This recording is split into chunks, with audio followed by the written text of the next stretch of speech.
Hello, CMC history students. This video is to help you in terms of formatting your paper for the intent of the Founding Fathers. Also, how to properly cite. Really, it's aimed for you online students that we have, but also as a reference for our in-person students. So, you're supposed to pick a side. Did the Founding Fathers want the people in charge or the elites? You can pick either one. There's evidence for both. So you're writing your paper. I've told you that you need to format it. Double space, 1 inch margins. You need to have your name, the class, the professor's name, and then the date, and then the title. You can center your title if you'd like. All of the papers you're going to turn in for me need to be double spaced. In terms of how you construct your paper, it should be like a 5-paragraph essay. So you have an introduction, you have 3 body paragraphs or 3 sections or 3 big ideas, and then a conclusion. So when I've wrote papers, I've always used that format. So whether it's a 1-page or 3 to 5 page or a 100-page book, basically it's the same format. You just extend it out. So you're looking to write a thesis. Your introduction should be a hook, something to grab the reader's attention, and then a thesis statement to kind of, basically bind and unify and direct your paper. And so here's an introduction I wrote for, then there's samples. This is an introduction for the people being in charge. On Canvas, there's a sample thesis for the people, and there's one for the elite. So it says the United States of America was created as a beacon or a city upon the hill to the rest of the world for establishing a new form of government where the people, not the ruling class, held power over the fortunes of the nation. The foundation of the United States in 1776 by the Declaration of Independence and the establishment of a permanent government in 1789 through the Constitution sparked a wave of change throughout the world that carried through to the modern day. Most governments were made in the image of the United States, most present governments, which means that people all over the globe have a voice in government. The founding principles of the Constitution set the precedent for nations to follow for decades to come, as most nations became constitutional federal republics like the United States. During the Revolutionary years, the United States put the people in charge of their country through the idealism of the Declaration of Independence, the structure of the Constitution in terms of principles, and by the ratification of the Bill of Rights in 1791. That is my thesis statement right there. All right, I'm going to highlight it. I'm going to underline it for you so you can see that. I'm taking a stance. I'm taking a side. During the Revolutionary Wars, the United States put the people in charge of their country. That is my stance. So I'm going to put only things in the paper that support that support the people being in charge. And then I'm listing out the structure of my paper through the idealism of the Declaration of Independence. So my first section, my first body section, which would be, in a 5-paragraph essay, there'd be 1 paragraph, but I'm going to stretch it out into multiple paragraphs, would be about the Declaration of Independence and the goals that it sent about all men are created equal, and we governed, the government set up by the consent of the people. Next, the structure of the Constitution in terms of principles. So I'm going to have a section, my next section is going to be about checks and balances, separation of powers, federalism, and all those things that kind of established, that nobody could rule the government by themselves, that no group could overpower them. And then lastly, and by the ratification of the Bill of Rights in 1791. This is the cornerstone of my argument, that basically the Bill of Rights, those first 10 amendments, they have freedom of speech, freedom of religion, freedom to bear arms, and, freedom of searches and seizures, those protect the people. They are the most fundamental, endearing, and beloved rights and freedoms that we have in America. And that basically constitutes the people are in power. We have these powers.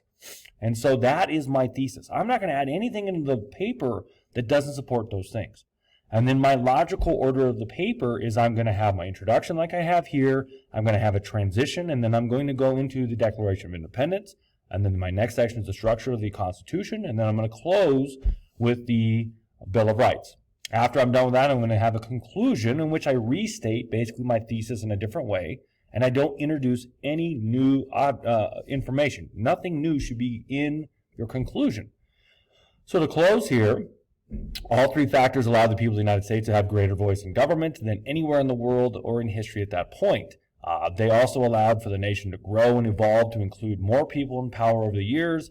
The United States' ideals and goals were first set forth by Thomas Jefferson's monumental 1776 document. So that is my transition into my first section about the Declaration of Independence. What I want to show you now, this is part 2 of it, is how to cite, how to properly set it up for a Chicago or Turabian style paper. So I was doing some research earlier, and this doesn't fit into but I just want to show you an example. It doesn't fit into the structure I set up. I found this really good quote by Alexander Hamilton. It has been observed by an honorable gentleman that a pure democracy, if it were practical, would be the most perfect form of government. I love that, and so I'm going to be like you guys. I'm going to highlight that and hit Command or Control C, and then I'm going to go to my paper, and I'm going to put my cursor here, and I'm going to put Command V. Boom, it's in there. I'm done. I move on, right? No, you just plagiarized. So we've got to cite this. So what we need to do is right after the quotation, your period goes inside of it. You're going to insert. You're going to go to footnote. Boom, there. And it puts a little number, and it's going to put it down here. So now I got to go back to the internet, and I need to pay attention to this page.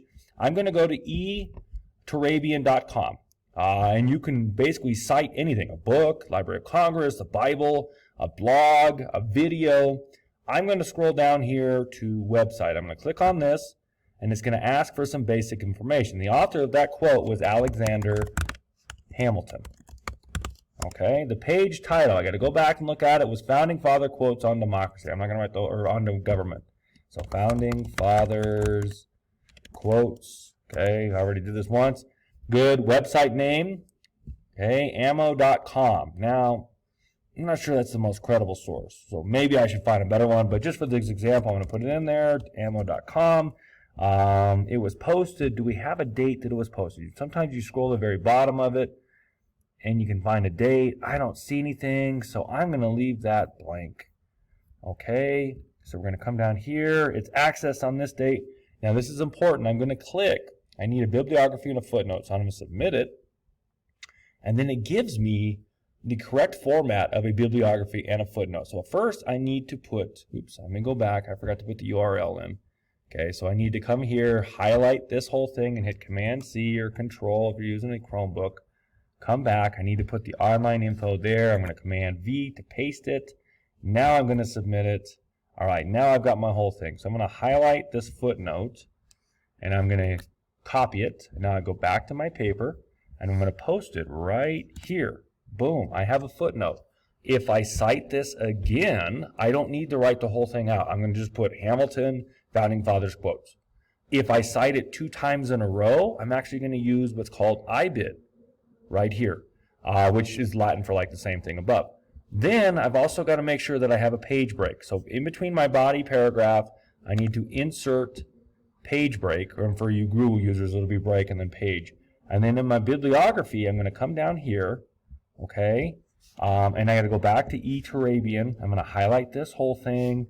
I'm going to copy it and paste it, okay. Now the problem though is this isn't formatted correctly. So for history, I'm going to make sure it's all the same font. I'm going to highlight it, and I'm going to go to Format. Let's see here, font, text. Oh boy, advanced. I know that on Google, let me help you here. On Google, you can change the format, the indentation. You can make it a hanging indentation. So that's kind of a good thing. Let me make sure. Nope, that's not it. Command Z. All right, so you're going to do a hanging indentation. So we're just going to do it the old-fashioned way. We're going to hit Tab here and hit Tab. Okay, we'll just do this. Sorry. Oops. Basically, you want to get a hanging indentation. So let's just hit Return here, and then boom. No, you son of a turkey. Let's make sure I got everything. Document-wise, yay, we're good there. Okay. So anyway, you need a hanging indentation, which I'm using Pages, and it's been a while, so I can't figure it out. I hope this helps. If you have any questions, let me know. I hope this helps with thesis writing, also with footnoting and citing your sources. This needs to be alphabetized, by the way. If you have any questions, let me know. Otherwise, thanks.